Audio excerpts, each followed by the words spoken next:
स्पीकरचा अर्थात राहुल नार्वेकरांचा जरी निर्णय रद्द होतोय तरी सुद्धा ठाकरेंना पक्ष आणि चिन्ह मिळतंय। लिहून घ्या, कोर्टातील आजची सुनावणी फिरताना दिसेल। पक्षांतर बंदी कायद्यानुसार पक्षाच्या शिस्तीचा भंग केल्यानंतर किंवा पक्षाच्या घटनेचं उल्लंघन झाल्याचं सिद्ध झाल्यानंतर संबंधित आमदाराची विधिमंडळ सदस्यत्वता धोक्यात येऊ शकते, म्हणजे आमदार म्हणून अपात्र ठरवता येऊ शकतं। आता शिवसेनेत मुख्यमंत्री असताना एकनाथ शिंदे यांच्यासह त्यांचे 40 आमदार अपात्र ठरणार की नाही, उद्धव ठाकरे यांच्या गटातील आमदार म्हणजे 14 आमदार अपात्र ठरणार की नाही याचा निर्णय स्पष्ट होणार होता। शिंदे गटाकडून ज्येष्ठ विधिज्ञ महेश जेठमलानी तर ठाकरे गटाकडून ज्येष्ठ वकील देवदत्त कामत हे युक्तिवाद करत होते। या सुनावणी दरम्यान दोन्ही गटाच्या वकिलांनी अनेक मोठे आणि खळबळजनक दावे केले होते।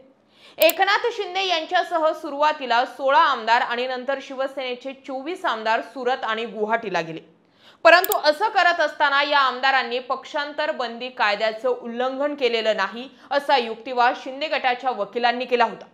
पक्षाच्या व्हीपचं उल्लंघन करत आपल्याच पक्षाचे पक्षप्रमुख जे तत्कालीन मुख्यमंत्री होते त्यांचं सरकार पाडलं आणि विरोधकांसोबत हातमिळवणी करत सत्ता स्थापन केली। यामुळे पक्षांतर बंदी कायद्याअंतर्गत शिंदे गटाचे आमदार अपात्र ठरतात असा युक्तिवाद देवदत्त कामत यांनी केला होता।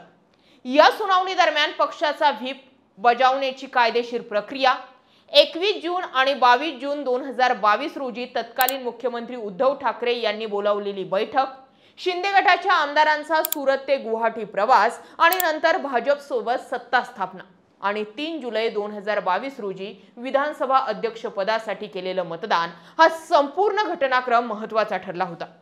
सर्वोच्च न्यायालयाने शिंदे गटाकडून आमदार भरत गोगावले यांची व्हीप म्हणून केलेली नियुक्ती हे बेकायदेशीर ठरवली होती। तसेच विधिमंडळ पक्षातील आमदारांच्या संख्येवर राजकीय पक्ष कोणाचा हे ठरू शकत नाही असंही कोर्टाने स्पष्ट केलं होतं। गोगावलेंची नियुक्ती कोर्टानेच बेकायदेशीर म्हटल्यानं आता त्यांचा व्हीप कायदेशीर कसा ठरवणार असा प्रश्न त्यावेळी होता।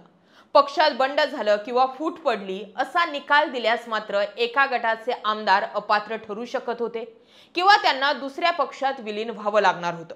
शिवसेनेच्या ठाकरे गटाकडून प्रतोद सुनील प्रभू यांनी बजावलेला व्हीप मान्य करण्यात आला नाही किंवा त्याचे उल्लंघन करण्यात आले असं सिद्ध झाल्यास मुख्यमंत्री एकनाथ शिंदे यांच्यासह त्यांच्या गटातील 16 आमदार हे अपात्र ठरू शकत होते। मात्र स्पीकर म्हणून असणारे राहुल नार्वेकर यांनी निर्णय फिरवला। ना ठाकरेंचे 14 आमदार अपात्र केले ना शिंदेचे 16 आमदार अपात्र केले, जिथे की कोर्टानं म्हटलं होतं की सुनील प्रभू यांचीच प्रतोद म्हणून नियुक्ती योग्य आहे आणि त्यांचाच व्हीप लागू होऊ शकतो। भरत गोगावले यांची शिंदे गटाने केलेली नियुक्ती आणि प्रतोद म्हणून केलेली नियुक्ती ही बेकायदेशीर आहे असं कोर्टाने त्यावेळी स्पष्ट सांगितलं होतं।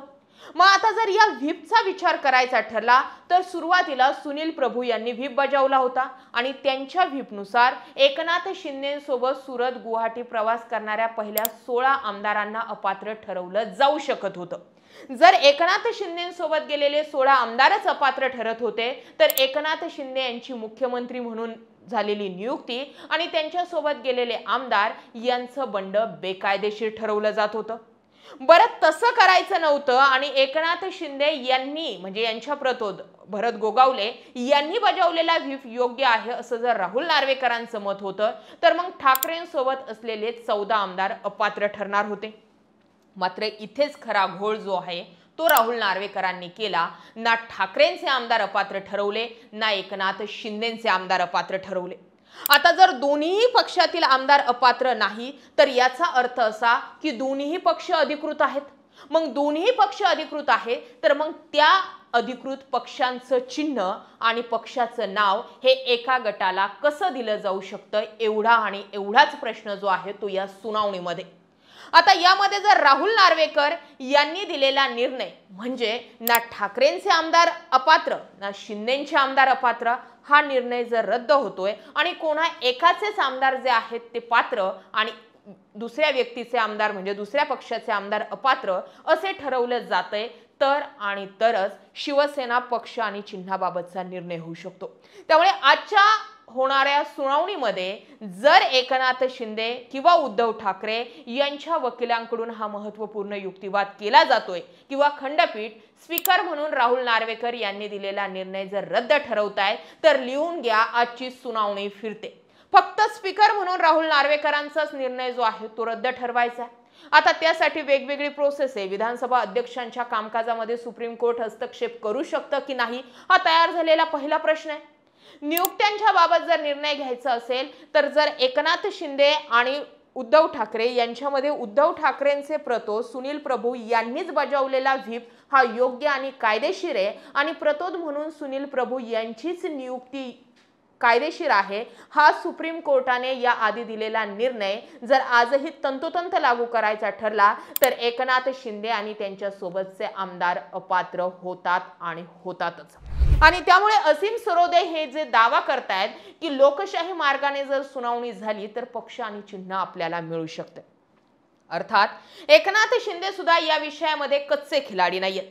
वारंवार होणारे दिल्ली दौरे, वारंवार दिसणारी अस्वस्थता, शिंदेची झालेली गळशिपी, मात्र तरीही सत्तेमध्ये स्थिरावणं, या सगळ्या गोष्टी सांगतात पक्ष आणि चिन्ह जर मिळवायचं असेल तर भाजप आणि विशेषतः केंद्रातील भाजपाला हाताशी धरावं लागणार आहे.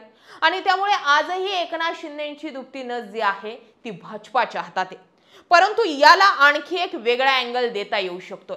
आता जी होणार आहे ती अंतिम सुनावणी होणार आहे. आज जी होणार आहे ती दोन्ही बाजूंचं म्हणणं ऐकून घेतलं जाईल, होता होईल तेवढा निर्णय राखीव ठेवला जाईल. 15 दिवस ते 1 महिना त्याचा निर्णय येऊ शकतो.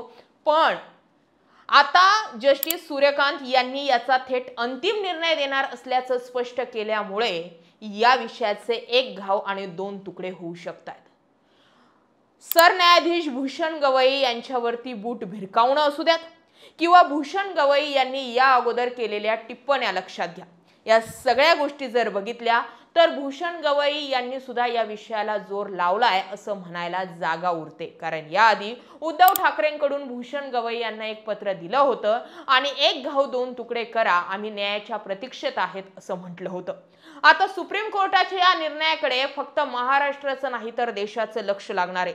लोकही पाहणार आहेत की सत्ता समीकरणामध्ये एखादी गोष्ट कशी टिकवली जाऊ शकते आणि या इतिहासात जे घडलं नाही ते कसं घडवता येऊ शकतं. फक्त कायदा आणि सत्ता आपल्या बाजूने पाहिजे. पण जर याच्या विपरीत निर्णय येतोय, म्हणजे ठाकरेंच्या बाजूने निर्णय येतोय, तो सुप्रीम कोर्टाकडून असणाऱ्या अपेक्षा आणि सुप्रीम कोर्टावरती असणारा विश्वास हा अबाधित राहील, अशा कट्ट्याकट्ट्यांवरती चर्चा सध्या सुरू आहे. तुम्हाला काय वाटतंय? आजची सुनावणी फिरेल? राहुल नार्वेकरांनी दिलेल्या अपात्रतेचा निर्णय जर बेकायदेशीर ठरवला, तोच निर्णय जर रद्द केला तर या विषयामध्ये अधिकची पारदर्शकता येईल. पुढचा व्हिडिओ निवडणूक आयोगांच्या मुद्द्यावर घेऊया. या विषयाबाबत तुमचं काय मत आहे कमेंट सेक्शन मध्ये जरूर व्यक्त व्हा. अशाच माहितीपूर्ण व्हिडिओसाठी आपल्या चॅनल आवर्जून सबस्क्राईब करा. जय महाराष्ट्र.